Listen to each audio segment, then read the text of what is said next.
ಈ ಥರ ವಡೆ ತಿನ್ನೋಕ್ಕೆ ಸಾಧ್ಯನೇ ಇಲ್ಲ ಬಿಡಿ, ಯಾಕಂದರೆ ಅಷ್ಟೊಂದು ಚೆನ್ನಾಗಿರುತ್ತೆ. ಒಂದ್ಸಲ ಟ್ರೈ ಮಾಡಿ ನೋಡ್ತೀರಾ? ಹಾಯ್ ಎಲ್ಲರಿಗೂ ನಮಸ್ಕಾರ, ಹೇಗಿದ್ದೀರಿ? ಚೆನ್ನಾಗಿದ್ದೀರಾ? ನಾನು ಕೂಡ ಚೆನ್ನಾಗಿದ್ದೀನಿ, ನೀವು ಚೆನ್ನಾಗಿದ್ದೀರಾ ಅಂತ ಅಂದ್ಕೊಂಡಿದ್ದೀನಿ. Welcome to my Banashankari all in one ಚಾನಲ್ಗೆ.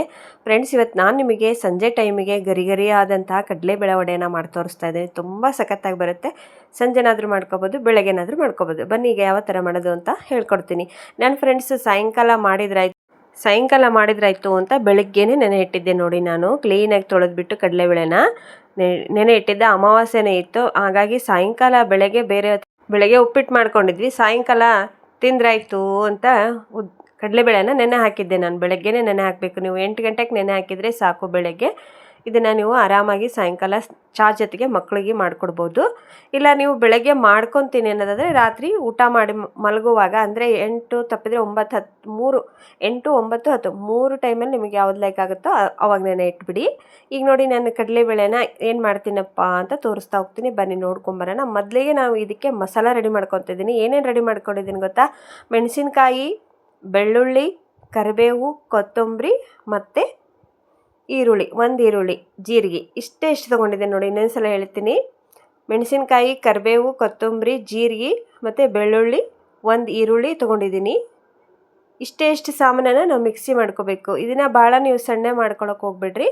ನಾವು ಇದನ್ನು ಏನಪ್ಪ ಮಾಡ್ತೀವಿ ಅಂದರೆ, ಜಾಸ್ತಿ ನಾವು ಯಾವುದಾದ್ರೂ ಹಬ್ಬ ಆಯಿತು ಅಂದರೆ ಮರುದಿವಸ ಬೆಳಗ್ಗೆ ನಾವು ಉದ್ದಿನ ವಡೆ ಅಂತ ಹೇಳಿ ಮಾಡ್ತೀವಿ. ಉದ್ದಿನ ವಡೆಗೆ ಎಲ್ಲ ಥರದ ಕಾಳುಗಳನ್ನು ಹಾಕಿ ಮಾಡ್ತೀವಿ. ಆದರೆ ಈ ಥರ ಕಡಲೆಬೇಳೆ ವಡೆನ ಈ ಥರ ನಾನು ಮಾಡ್ಕೊಂಡು ತಿಂತೀನಿ. ತುಂಬ ಚೆನ್ನಾಗಿ ಬರುತ್ತೆ ನೋಡಿ. ಇವಾಗ ಮಸಾಲ ರುಬ್ಕೊಂಬಂದೆ. ಇಷ್ಟು ಸಣ್ಣ ಆದರೆ ಸಾಕು, ಭಾಳ ಸಣ್ಣಗೆ ಮಾಡೋಕ್ಕೆ ಹೋಗ್ಬಿಡ್ರಿ.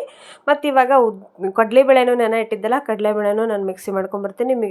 ಇದು ಸಹಿತ ಒಂದೊಂದು ಕಡಲೆಬೇಳೆ ಕಾಣಬೇಕು, ಆ ಥರ ನೀವು ಮಿಕ್ಸಿ ಮಾಡ್ಕೊಳ್ಳಿ. ಯಾಕಂದರೆ ಫುಲ್ಲಾಗಿ ನೀವು ಸಣ್ಣ ಮಾಡ್ಕೊಂಡ್ರಿ ಅಂದರೆ ಅಷ್ಟೊಂದು ಚೆನ್ನಾಗಿ ಬರೋದಿಲ್ಲ. ಅದಕ್ಕೆ ನೋಡಿ ಇವಾಗ ತೋರಿಸ್ತೀನಿ. ಈ ಹದಕ್ಕೆ ಬರಬೇಕದು. ಒಂದೊಂದು ಕಡಲೆಬೇಳೆ ಇದ್ದರೂ ಪರವಾಗಿಲ್ಲ, ಯಾಕಂದರೆ ತುಂಬ ಚೆನ್ನಾಗಿ ಬರ್ತವೆ. ಅಷ್ಟು ಮೃದುವಾಗಿರ್ತವೆ ಮತ್ತು ಗರಿಯಾಗಿ ಕೂಡ ಇರ್ತವೆ. ಈ ಕಡೆ ನಾನು ಎಣ್ಣೆನ ಕಾಯಕ್ಕಿಟ್ಟಿದ್ದಲ್ವ, ತೋರಿಸ್ತೀನಿ ನೋಡಿ. ಒಂದು ಸ್ವಲ್ಪ ಹಿಟ್ಟನ್ನು ಹಾಕಿಬಿಟ್ಟು ತೋರಿಸ್ತೀನಿ. ಮಸಾಲ ಮತ್ತು ನೀವು ಉಪ್ಪನ್ನು ನೀವು ಮಸಾಲದಲ್ಲೇ ಹಾಕಬೇಕು, ಹಂಗಾದರೆ ಟೇಸ್ಟ್ ಚೆನ್ನಾಗಿ ಬರುತ್ತೆ ನೋಡಿ. ಇನ್ನೊಂದು ಸಲ ಅದನ್ನು ಹೇಳ್ತೀನಿ ನಾನು. ಮಸಾಲ ಮಾಡುವಾಗ ಕರಿಬೇವು, ಕೊತ್ತಂಬರಿ, ಬೆಳ್ಳುಳ್ಳಿ, ಜೀರಿಗೆ ಮತ್ತು ಉಪ್ಪು, ಈರುಳ್ಳಿ, ಎಲ್ಲ ಮೆಣಸಿನ್ಕಾಯಿನ ಮಿಕ್ಸ್ ಮಾಡಿಕೊಂಡು ನೀವು ಮಿಕ್ಸಿ ಮಾಡ್ಕೊಳ್ಳಿ ಮಸಾಲನ. ಬೇಕಾದರೆ ನೀವು ಹಿಟ್ಟಲ್ಲಿ ಸಹಿತ ನೀವು ಇದನ್ನು ಹಾಕ್ಬೋದು. ನಾನಿಲ್ಲಿ ಹಿಟ್ಟಲ್ಲಿ ಹಾಕಿಲ್ಲ, ಮಸಾಲದಲ್ಲೇ ಉಪ್ಪನ್ನು ಹಾಕಿಬಿಟ್ಟು ಮಾಡಿದೆ. ಇವಾಗ ನೋಡಿರಿ, ನಾನು ಬೋಂಡಾ ಥರ ಬಿಡ್ತಾಯಿದ್ದೀನಿ ನೋಡಿ. ನೀವು ಹಗಲಾಗಿ ತಟ್ಕೊಂಡು ಮಾಡ್ಬೋದು, ಅಂಬಾಡಿ ಟೈಪು. ಆದರೆ ಇದು ಈ ಥರ ಚೆನ್ನಾಗಿ ಬರುತ್ತೆ. ಟ್ರೈ ಮಾಡಿ ಫ್ರೆಂಡ್ಸ್. ನೋಡಿ ಎಷ್ಟು ಚೆನ್ನಾಗಿ ಬರುತ್ತೆ ಅಂತ. ತುಂಬ ಸಖತ್ತಾಗಿ ಬರುತ್ತೆ. ಸಂಜೆ ಟೈಮು ಮಾತ್ರ ಸೂಪರ್ ಆಗಿರುತ್ತೆ. ಟ್ರೈ ಮಾಡಿ, ಪೂರ್ತಿ ವಿಡಿಯೋ ನೋಡಿರಿ, ಸಪೋರ್ಟ್ ಮಾಡಿ. ಈಸಿಯಾಗಿರುವಂತಹ ರೆಸಿಪಿ ಹೇಳ್ಕೊಟ್ಟಿದ್ದೀನಿ, ನೋಡಿರಿ, ಸಪೋರ್ಟ್ ಮಾಡಿರಿ ಫ್ರೆಂಡ್ಸ್. ಹೇಗಿತ್ತು ವಿಡಿಯೋ ಅಂತ ಕಮೆಂಟ್ ಬಾಕ್ಸೊಳಗೆ ಕಮೆಂಟ್ ಹಾಕೋದನ್ನು ಮರಿಬೇಡಿ. ಈಸಿಯಾಗಿ ಮಾಡುವಂತಹ ಕಡಲೆಬೇಳೆ ವಡೆನ ಬೇಗ ತೋರಿಸಿದ್ದೀನಿ. ಇದಕ್ಕೆ ಕೊಬ್ಬರಿ ಚಟ್ನಿ ಇದ್ರೆ ಮಸ್ತ್ ಆಕತ್ರಿ. ಟ್ರೈ ಮಾಡಿರಿ. ನೋಡಿರಿ, ಈ ಕಡೆನೂ ಕೊಬ್ಬರಿ ಚಟ್ನಿ ರೆಡಿ ಮಾಡಿ ಇಟ್ಕೊಂಡಿದ್ದೆ. ಸಂಜೆ ಟೈಮು ಚಹಾ ಜೊತೆ ಮಸ್ತ್ ಆಕತ್ರಿ. ಮಕ್ಕಳು ಸ್ಕೂಲಿಂದ ಬಂದ ತಕ್ಷಣ ನೀವು ಬೆಳಗ್ಗೆ ಕಡಲೆಬೇಳೆ ನೆನೆ ಇಟ್ಟು ಸಾಯಂಕಾಲ ಆರಾಮಾಗಿ 6 ಗಂಟೆಗೆ ನೀವು ಮಕ್ಕಳಿಗಿನ್ನ ಸ್ನ್ಯಾಕ್ಸನ್ನು ಮಾಡಿಕೊಡ್ಬೋದು. ಟ್ರೈ ಮಾಡಿ, ತುಂಬ ಚೆನ್ನಾಗಾಗುತ್ತೆ. ಮತ್ತು ಬೆಳಗ್ಗೆ ಸಹಿತ ನೀವು ಮಾಡ್ಕೋಬೋದು.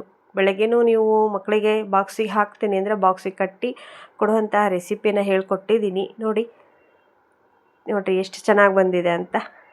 ಇದಕ್ಕೆ ಅಡುಗೆ ಸೋಡಾದನ್ನು ಯಾವುದನ್ನು ಹಾಕೋಕ್ಕೆ ಹೋಗ್ಬೇಡಿ ಫ್ರೆಂಡ್ಸ್. ನಿಮಗೆ ಇನ್ನೊಂದು ಸಲ ಮಸಾಲದ ಬಗ್ಗೆ ಹೇಳ್ತೀನಿ ನೋಡಿರಿ. ನಾನು ಉಪ್ಪನ್ನು ಹಾಕೋದು ತೋರಿಸ್ಲಿಲ್ಲ, ಸಾರಿ. ಉಪ್ಪು ಅಂದರೆ ಏನಪ್ಪ ಅಂದರೆ ಈರುಳ್ಳಿ, ಮೆಣಸಿನಕಾಯಿ, ಕರಿಬೇವು, ಕೊತ್ತಂಬರಿ, ಜೀರಿಗೆ, ಬೆಳ್ಳುಳ್ಳಿ, ಉಪ್ಪು, ಇವನ್ನೆಲ್ಲ ಮಿಕ್ಸಿ ಮಾಡ್ಕೊಳ್ಳಿ. ಹಿಟ್ಟಲ್ಲಿ ಉಪ್ಪನ್ನು ಹಾಕೋದಕ್ಕೆ ಹೋಗ್ಬೇಡಿ, ಯಾಕಂದರೆ ಒಂದು ಕಡೆ ಉಪ್ಪು ಹಾಕ್ತದೆ, ಒಂದು ಕಡೆ ಉಪ್ಪು ಇರೋಂಗಿಲ್ಲ. ಅದಕ್ಕೆ ಎಲ್ಲದನ್ನು ಅದರಲ್ಲೇ ಮಸಾಲದಲ್ಲೇ ರುಬ್ಕೋಬೇಕು. ಮತ್ತು ಇನ್ಯಾಕೆ ತಡಾರಿ, ಇವತ್ತು ರಾತ್ರಿನೇ ನೀವು ಕಡಲೆಬೇಳೆ ನೆನೆ ಇಟ್ಟು ಬೆಳಗ್ಗೆ ಆರಾಮಾಗಿ ಕಡಲೆಬೇಳೆ ವಡೆ ಮಾಡ್ಕೊಂಡ್ರಿ ಅಂತ ಹೇಳ್ತೀನಿ.